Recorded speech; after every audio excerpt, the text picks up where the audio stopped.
I stepped through the doors of the garden room, clutching a neatly wrapped gift box against my chest.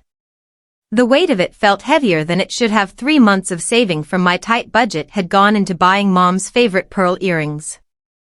My heart raced with nervous excitement as I scanned the room for her face. Then I saw her. Mom stood near the dessert table, surrounded by aunts and cousins, her face twisted in rage. Before I could even call out her name, she pointed directly at me. Her voice cut through the cheerful music like a knife. "Ungrateful," she shouted, loud enough for everyone to hear. "After everything I've done for you, you skip my party?" The room fell silent. Faces turned toward me, eyes wide with shock and curiosity. Whispers rippled through the crowd like wildfire. My cheeks burned hot with humiliation. I opened my mouth to explain, but no words came out.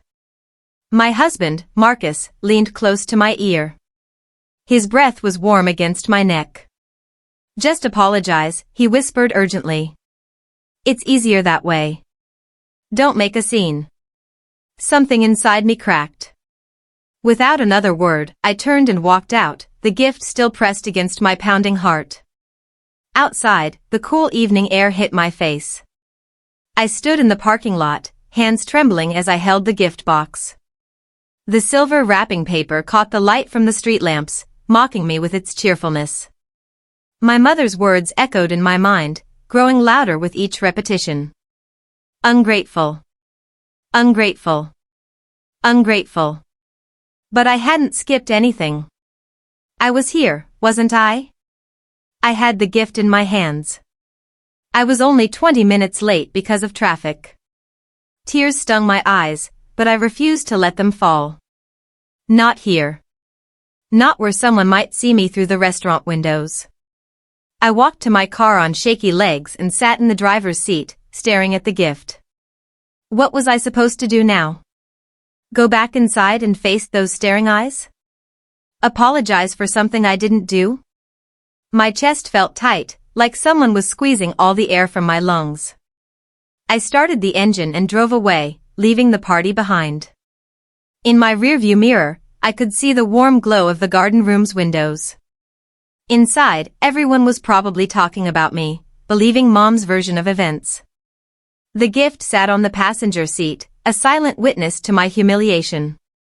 At home, Marcus slammed the front door behind us. His face was red with anger, and he didn't even wait for me to put down my purse before he started. "Do you know how embarrassing that was?" he snapped, pacing across our living room. "Your mother was humiliated in front of her friends. You embarrassed her, Lena. You should have just apologized." I stared at him, stunned. But I didn't skip the party. I was there. "You saw me walk in with the gift." 20 minutes late, he shot back. "You know how your mother is about punctuality. You should have arrived early." I felt something twist in my stomach. This wasn't right. Marcus was supposed to be on my side. He knew I'd been stuck in traffic. He'd been in the car with me. Later that night, I couldn't sleep. Marcus was snoring beside me, but my mind was racing. I reached for my phone on the nightstand, planning to set an alarm for work. That's when I saw a notification from his messaging app that he'd forgotten to close. I shouldn't have looked. But I did. And what I found made my blood run cold. Messages between Marcus and my mother, dozens of them, dating back weeks. My hands shook as I scrolled through their conversations. The messages painted a clear picture. My mother and Marcus had been talking about me behind my back for over a month. I read each text with growing horror, my chest tightening with every word. "She's been so difficult lately," Mom had written. "Always making excuses about work. She needs to learn respect." Marcus replied, "I know. I've been trying to talk sense into her. Maybe if we both approach this together, she'll understand her priorities." Another message from Mom, "Good. She's always been stubborn. Sometimes I wonder if she even appreciates what I've done for her all these years." "Don't worry," Marcus wrote back. "We'll handle her together." She just needs proper guidance. Handle me? Guide me? I felt sick. They were talking about me like I was a problem to be solved, not a person with feelings.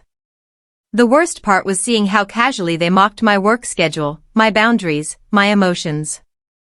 I put the phone down carefully, making sure not to wake Marcus. My mind spun with betrayal. How long had this been going on? How many other conversations had they had? In the morning, I confronted him. He stood in the kitchen, coffee mug in hand, looking annoyed that I'd found out. "It's not what you think," he said weakly. But it was exactly what I thought. And worse. The next morning, I drove to Mom's house alone. Marcus had stormed out after our argument, claiming I was overreacting to the messages. Maybe if I talked to Mom directly, I could make her understand how hurt I felt. I knocked on her familiar blue door, my stomach churning with nerves. When she opened it, her face was already set in disapproval. "So, you finally decided to show up," she said coldly, not moving aside to let me in. "I suppose you want to apologize now?" "Mom, I need to talk to you about last night. I wasn't trying to skip your party. I was. Don't lie to me, Lena." Her voice was sharp, cutting through my explanation. "You were 20 minutes late." 20 minutes. Do you know how that made me look in front of my friends? Like I raised a daughter who doesn't respect me. "But the traffic excuses," she interrupted, waving her hand dismissively. "You always have excuses. You're so wrapped up in your little job and your own life that you can't even show up on time for your own mother's birthday. You owe me loyalty, Lena. You're lucky I even tolerate you." Each word felt like a slap. I tried to speak again, to explain about the messages I'd found, but she wasn't listening. She never listened. I left her doorstep with tears in my eyes, finally understanding the truth. Nothing I said would ever matter. That evening, I found my old journal in the back of my closet. I hadn't looked at it in years. The purple cover was faded, the pages yellowed with age. I sat on my bedroom floor and started reading entries from when I was 12, 13, 14 years old. Mom gave Tyler a new bike for his birthday. I got socks. That was from age 10. Tyler failed his math test, but Mom took him out for ice cream to cheer him up. I got straight A's, and she said, "That's what I expect." Age 12. Mom told Aunt Patricia that Tyler is her pride and joy. When she talks about me, she just complains about how quiet I am. Age 14. Page after page revealed the same pattern. My brother Tyler could do no wrong. He received praise for mediocre effort while I worked myself to exhaustion for a nod of acknowledgement. When he messed up, it was boys being boys. When I made the smallest mistake, I was lectured for hours. I remembered Mom comparing me to other daughters constantly. "Why can't you be more outgoing like Vanessa's girl? Why don't you dress nicer like the Thompson daughter?" The manipulation wasn't new. It had been my reality for as long as I could remember. I'd just been too young or too hopeful to see it clearly until now. Sacrifice. All the times I'd bent myself into shapes that hurt, hoping she'd finally see me as enough. The price tag was still in my wallet, $340. I unwrapped the gift I'd bought for Mom. The pearl earrings sat in their velvet box, gleaming under my bedroom lamp. I closed the box slowly. A strange thought entered my mind. What if I gave this gift to someone who actually appreciated me? Someone who saw my worth without conditions attached. The idea felt rebellious and frightening and strangely freeing all at once. For the first time in days, I felt a tiny spark of control over my own life. These earrings had been meant to please someone who would never be pleased. Now they could represent something different entirely. My phone rang the next afternoon. It was Kayla, my best friend since college. She somehow always knew when I needed her, even before I reached out. "I heard about the party," she said gently. "Are you okay?" I broke down. Everything poured out: the public humiliation, the the messages between Marcus and Mom, the years of feeling less than. Kayla listened without interrupting, letting me cry through my words. "You know none of that is your fault, right?" she said when I finally stopped talking. "Your mom was wrong to call you out like that. Marcus was wrong to side with her. You didn't deserve any of it." Hearing those words felt like cool water on a burn. "Sometimes I wonder if I'm the problem," I admitted quietly. "Maybe I am ungrateful. Maybe I should try harder." "Stop," Kayla said firmly. "I've known you for 8 years, Lena. You're one of the most thoughtful, caring people I know. You remember everyone's birthdays. You always show up when friends need help. You work yourself to the bone trying to make everyone happy. The problem isn't you, it's people who don't see your value." We talked for 2 hours. By the end, I felt lighter, like someone had lifted a weight off my shoulders. For the first time, I understood what it felt like to be truly seen and valued, not for what I could do for someone, but for who I was. That night, Marcus came home with flowers and an ultimatum hidden behind an apologetic smile. We sat at the kitchen table, the bouquet between us like a peace offering that felt more like a threat. "I've been thinking," he started, his voice measured and careful. "This whole situation has gotten out of hand. Your mother is hurt. You're hurt. Everyone's emotions are running high." I waited, sensing what was coming. "I think you should call her and apologize," he continued. "Just smooth things over. Life will be easier for both of us if you two aren't fighting." He paused, studying my face.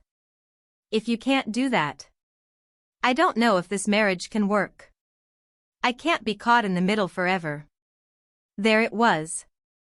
The choice he was forcing me to make: apologize for something I didn't do or lose my marriage. Submit to the manipulation or face the consequences. I looked at the man I'd married 3 years ago, the one who'd promised to stand by my side through everything. But that person wasn't sitting across from me anymore. This was someone who'd been secretly plotting with my mother, someone who saw me as a problem to manage rather than a partner to support. "I need time to think," I said quietly. But inside, I was already planning. Planning how to protect myself. Planning my escape from this toxic alliance. 3 days later, I waited until Marcus left for his weekend golf game. Then I moved quickly. I'd found a small furnished apartment across town, nothing fancy, just a 1-bedroom place I could afford on my own. My hands shook as I packed my essentials into 2 suitcases: clothes, important documents, my laptop, some photos of my grandmother. I left most of the furniture. This wasn't about things. It was about freedom. I placed a simple note written on plain paper: "I'm choosing myself this time. Don't contact me. Lena." 7 words that changed everything. I loaded my car, took one last look at the house we'd shared, and drove away. My heart pounded with fear and exhilaration. This was the first time I'd ever truly chosen my own well-being over someone else's comfort. The first time I'd walked away instead of bending. The apartment was small and quiet when I arrived. I set my suitcases down in the empty living room and sat on the worn couch that came with the place. Sunlight streamed through the windows, painting everything golden. For the first time in months, I took a deep breath that didn't feel restricted by tension or fear. This tiny apartment felt safer than the house I'd just left. I was choosing myself. Finally. The calls started within an hour. First Marcus, his voice panicked on my voicemail: "Lena, what is this? Call me back right now. We need to talk about this like adults." Then Mom. Her voice alternated between sobbing and accusatory: "How could you do this? After everything I've sacrificed for you. You're tearing this family apart. Call me immediately." I stared at my phone as the voicemails piled up. 12 from Marcus. 8 from Mom. 3 from my brother Tyler, saying I was being dramatic and needed to fix this mess. Not once did anyone ask if I was okay. Not once did anyone say they were sorry for their part in pushing me to this breaking point. It was all about how my actions affected them, how I was the problem, how I needed to come back and make things right. I turned off my phone and lay on the couch, feeling my strength grow with each silent moment. I wasn't running back. Not this time. Every purchase was made in my mother's town.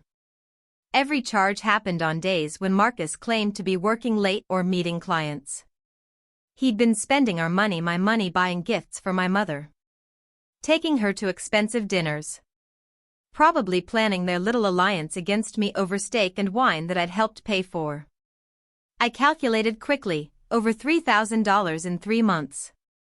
Money we were supposed to be saving for a down payment on a house. Money I'd scrimped and saved by bringing lunch to work, skipping new clothes, cutting back on everything. The betrayal went deeper than I'd imagined. This wasn't just about messages and manipulation. This was about my financial security, my future, my trust completely shattered. I transferred my half immediately and opened a new account in my name only. That evening, my cousin Brianna called. We hadn't spoken in over a year. Family gatherings were always too crowded and controlled by Mom for real conversations. Lena, she started hesitantly, I heard what happened at the party. I've been thinking about calling you for days. I need to apologize. I was confused. Apologize for what? For not speaking up sooner. For watching your mom treat you that way and never saying anything. Brianna's voice cracked with emotion. I should have validated you years ago. The favoritism toward Tyler, the constant criticism, the way she controls everything you do, I've seen it all. We all have. And we just stayed silent because it was easier than confronting her. Tears rolled down my cheeks. Hearing someone from my own family finally acknowledge what I'd experienced felt like being given permission to trust my own reality. She did the same thing to our Aunt Clara. Aunt Clara tried to set boundaries, and your mom turned the whole family against her. Clara moved across the country just to escape it. I always wondered if you'd end up doing the same thing. We talked for an hour. Brianna shared stories I'd never heard, other family members who'd been hurt by Mom's controlling behavior, other people who'd walked away and been vilified for it. Tears rolled down my cheeks. Someone from my own family finally acknowledged what I'd experienced, felt like being given permission to trust my own reality. I wasn't ungrateful. I brought the pearl earrings with me. These were for my mom, I explained to K.A. These were for my mom, I explained. I saved for 3 months to buy them. But I realized something: I've been giving pieces of myself to people who don't appreciate them. To people who see my love as something they're entitled to, not something precious. I pushed the box closer to Kayla. You've always appreciated me. You've always seen me as enough, exactly as I am. I want you to have these. As a thank you for being the kind of person everyone deserves in their life. Kayla opened the box, gasped at the pearls, then looked up at me with tears streaming down her face. Lena, I can't accept these. They're too expensive, and you please, I interrupted gently. Let me give love to someone who actually receives it as the gift it is. You've given me so much. Let me do this. We both cried in that coffee shop booth, but these were different tears. Healing tears. The weight I'd been carrying finally lifted. The gift found its rightful home with someone who understood its true value, not the monetary cost, but the love behind it. 2 days later, Mom showed up at my apartment again. This time, I heard her before I saw her, loud crying in the hallway, theatrical sobs designed to draw attention and sympathy. I looked through the peephole. She was slumped against my door, one hand pressed to her forehead dramatically. Mrs. Chen from next door had opened her door, looking concerned. My daughter won't even talk to me, Mom wailed. After everything I've done for her. I just want to understand what I did wrong. I watched Mrs. Chen pat Mom's shoulder sympathetically. My stomach turned. This was exactly what Mom did: controlled the narrative, played the victim, gathered allies before I could even tell my side. I opened the door calmly. Mom's eyes snapped to mine, and for just a second, I saw calculation before the tears returned. Lena, sweetheart, finally. We need to talk about this no, I said firmly, keeping my voice steady. We don't need to talk. I've set boundaries, and I need you to respect them. Please leave. But I'm your mother. You can't just cut me out of your life. What will people think? I'm not cutting you out. I'm protecting myself. There's a difference. I looked at Mrs. Chen. I apologize for the disturbance. This is a private family matter. Mom tried to push past me into the apartment, but I held the door firm. Leave, Mom. If you don't, I'll call the police for trespassing. Her face transformed from grief to fury in an instant. But she left. Marcus's approach changed after that. The angry voicemails stopped. Instead, he switched to love-bombing, the manipulation tactic I'd read about online but never recognized until now. Flowers arrived at my workplace with cards saying, "I miss you and let's fix this." He sent long text messages reminiscing about our early dating days, about the good times we'd shared. He showed up at my favorite lunch spot, coincidentally, claiming he just wanted to talk. "I've been thinking about everything," he said, sliding into the booth across from me uninvited. Maybe I was too harsh. Maybe we both made mistakes. Can't we just start over? But his eyes were calculating, not apologetic. This wasn't remorse, it was strategy. "I know you've been talking to a lawyer," he said, and my blood ran cold. I had been. Just a consultation to understand my rights regarding our joint accounts and the lease. Lena, do you really want to go down that road? Lawyers, divorce, dividing everything up? That's so permanent. The implied threat was clear: back down now, or things will get ugly. I took a sip of my water, keeping my face neutral. I'm doing what I need to do to protect myself, Marcus. That's not negotiable. His expression hardened. You're making a huge mistake.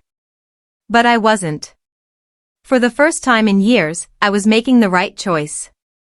A week later, my email inbox held a surprise. The subject line read, "You're not alone from your cousin Nathan." I didn't know I had a cousin Nathan. I opened the email cautiously. "Hi Lena, we've never met. I'm your second cousin on your mom's side, Clara's son. My mom told me what you're going through, and I wanted to reach out. Your mom did the same thing to my mother 30 years ago. The public humiliation, the manipulation, the family pressure. It drove my mom to move away and cut contact. I know how isolating it feels to stand up to her. But I want you to know you're doing the right thing. And you're not alone. There are more of us than you think. Here's my phone number if you ever want to talk." Nathan. Over the next few days, more relatives reached out. Some I knew vaguely from distant family gatherings. Others I'd never met. Each one had a story about Mom's controlling behavior, her manipulation, her need to be the center of attention at all costs. Uncle Preston told me about the time Mom sabotaged his wedding because she wasn't given enough input on the planning. Cousin Miranda shared how Mom had spread rumors about her ungrateful behavior when she chose a college across the country instead of staying local. These stories built a web of validation around me. I wasn't the first person to feel this way. I wouldn't be the last. But maybe, by standing firm, I could help break the cycle. I met Kayla again for lunch, and she was wearing the pearl earrings. They looked beautiful on her, catching the light as she moved her head. But more than that, they looked right, like they'd found their proper home. "People keep complimenting them," Kayla said, touching one gently. "When they ask where I got them, I tell them my best friend gave them to me as a reminder of my worth." She reached across the table and squeezed my hand. "You gave me more than earrings, Lena. You gave me a reminder to never settle for people who don't appreciate me. To never shrink myself to make others comfortable. Do you know how powerful that is?" I felt tears prick my eyes. The gift had transformed from a symbol of my desperate need for approval into something beautiful, a representation of love given freely, received gratefully, and cherished properly. "Thank you for accepting them," I said softly. "For understanding what they meant." We spent the afternoon talking about the future instead of the past. Kayla was planning to go back to school. I was considering a job transfer to another city, somewhere with no family history weighing on me. For the first time, my future felt like my own to shape. The emotional release was palpable, almost physical. I was choosing who deserved my energy, my time, my love. And I was choosing wisely. Word about my boundaries spread through the family faster than I expected. Mom tried to control the narrative, calling relatives to complain about my disrespectful behavior and abandonment. But this time, something different happened. People started pushing back. Aunt Teresa apparently told Mom directly, "Maybe Lena has good reasons for needing space." Uncle Preston refused to take sides, saying it was between mother and daughter. Even my brother Tyler called me not to yell, but to awkwardly admit he'd noticed some things over the years about how differently we were treated. I never said anything because, I don't know, I was the one benefiting from it, Tyler admitted. But looking back, it wasn't fair to you. You always tried so hard, and it was never enough for her. Didn't expect Tyler's validation, but it meant something. He was the golden child acknowledging the uneven scales. Mom's social power was shifting. Marcus made his final attempt on a rainy evening with tears in his eyes and what looked like genuine desperation. He ran his hand through his hair, a gesture I used to find endearing. "Can we please try counseling? Give me one more chance to prove I can change?" 6 months ago, this would have worked. I would have seen his tears and felt responsible for his pain. I would have bent, compromised, given him another chance. But now I saw the manipulation underneath. The tears were real, but they were for himself, not for me. He wasn't sorry for hurting. "No, Marcus," I said gently but firmly. "My boundaries aren't negotiable. We're done. The divorce papers will be ready next week." His face transformed. Tears vanished, replaced by cold anger. "You're going to regret this. Throwing away a marriage because you can't handle a little family drama?" This wasn't a little drama. This was betrayal, manipulation, and disrespect. I deserve better. I stepped back toward my door. "Goodbye, Marcus." I closed the door on 3 years of marriage and whatever false future we might have had.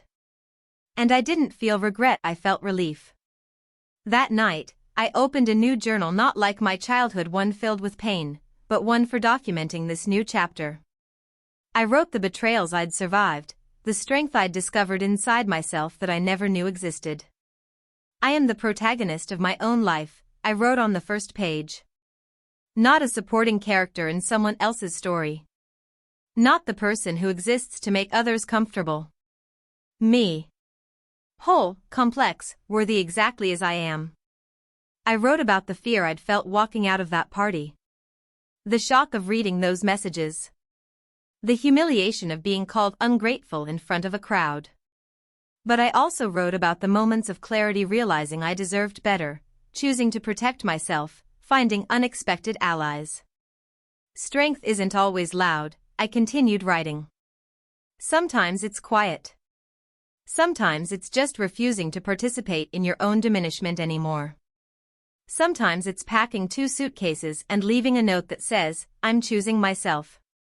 I thought about my younger self, the girl writing in that purple journal about favoritism and impossible standards. I wished I could tell her that one day, she'd find the courage to walk away. That one day, she'd understand her worth wasn't determined by her mother's approval. I was becoming the person she needed me to be. The vindication came in small, unexpected moments. Cousin Miranda shared a post on social media about family members who gaslight you into thinking your boundaries are the problem. She didn't name anyone specifically, but I knew. And more importantly, Mom knew. "We want you to feel welcome," she said. "Without the drama. When I arrived at her house, 8 relatives were there, all around my age. They toasted to chosen family and breaking toxic cycles. Everyone had stories. Everyone had been hurt by our family's dysfunctional patterns. "Your mom called my mom yesterday," Miranda said, rolling her eyes. "Tried to convince her that you were having some kind of breakdown and needed an intervention. My mom shut that down real quick, told her the only person who needs an intervention is someone who can't accept their adult child's boundaries." Everyone laughed, but it was the knowing laughter of people who'd seen through the same manipulation tactics. Uncle Preston stopped by later with his guitar, and we sang old songs on the back porch. Nobody talked about Mom. Nobody analyzed the situation. We just existed together, free from the weight of her presence and her control. For the first time in my life, I felt completely guilt-free in my family's company. I belonged here, with these people who saw me clearly. 3 months after walking out of that party, I agreed to meet Mom in a neutral, public place, a busy cafe downtown with floor-to-ceiling windows and too many witnesses for any dramatic scenes. She arrived 10 minutes late, likely a power play. I sipped my coffee and waited calmly. When she sat down across from me, I saw something I'd never seen before: uncertainty. She didn't know how to approach me now that I'd proven her usual tactics wouldn't work. "I think we need to clear the air," she started carefully. "This whole situation has gotten out of hand. Maybe we both overreacted." "No, Mom. I reacted appropriately to inappropriate behavior. There's a difference." She bristled. "I'm your mother. You owe me respect. Respect is earned, not demanded. And it goes both ways." I kept my voice steady, calm. No anger, no emotion for her to twist and use against me. "I'm here to establish permanent boundaries. I'm willing to have a relationship with you, but only if you can respect my limits." She tried several manipulation tactics over the next hour. Tears, I didn't react. Anger, I stayed calm. Guilt trips, I refused to engage. Promises to change, I asked for specific examples of how. Finally, she seemed to understand that the old power dynamic was gone. She couldn't control me anymore. "So what, you just expect me to accept being cut out of your life?" she asked bitterly. "I expect you to accept that I'm an adult with boundaries. Whether that means being in my life is entirely up to you." We parted without resolution, but with something more important: clarity. The power had fully shifted. I'd moved to a new apartment in a better neighborhood. I'd gotten a promotion at work because I finally had the mental energy to pursue opportunities instead of managing family drama. I started therapy to unpack years of emotional manipulation and rebuild my sense of self-worth. Kayla and I took a weekend trip to the mountains. We hiked through pine forests and watched the sunset from a ridge overlooking valleys of gold and green. I felt free in a way I'd never experienced before: light, unburdened, whole. I was rebuilding my life around what I valued: genuine relationships, honest communication, self-respect. Not around what would keep the peace or earn approval I'd never truly receive anyway. Marcus had moved on, thankfully without much drama once the divorce was finalized. Tyler and I had coffee occasionally, rebuilding our sibling relationship on healthier terms. Mom and I exchanged polite texts on holidays, nothing more. I was thriving in a world free from guilt, manipulation, and the exhausting work of trying to be enough for people who would never see me that way. Almost a year after that party, my phone rang with Mom's number. I considered not answering, but curiosity won. "Lena, I need a favor," she said without preamble. No hello, no how are you. Straight to the need. "I'm having some financial trouble. The house needs repairs, and your brother can't help right now. I thought maybe you could loan me." "No," I said simply. Silence on the other end. She clearly hadn't expected such a direct refusal. "But I'm your mother. Family helps family." "After everything I've done for you, after everything you've done for me," I interrupted gently, "you taught me that love shouldn't come with conditions. That family should build each other up, not tear each other down. I started therapy to unpack years of emotional manipulation and rebuild my sense of self-worth.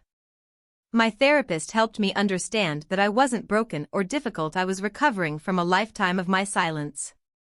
My willingness to accept less than I deserved. I felt free in a way I'd never silence on the other end. Lena, the answer is no, Mom. I'm not loaning you my money. No, I said simply. But I do wish you well. I hope you find what you're looking for. I smiled, looking around my small apartment filled with genuine friendships, self-respect, peace. Different. Goodbye. Goodbye.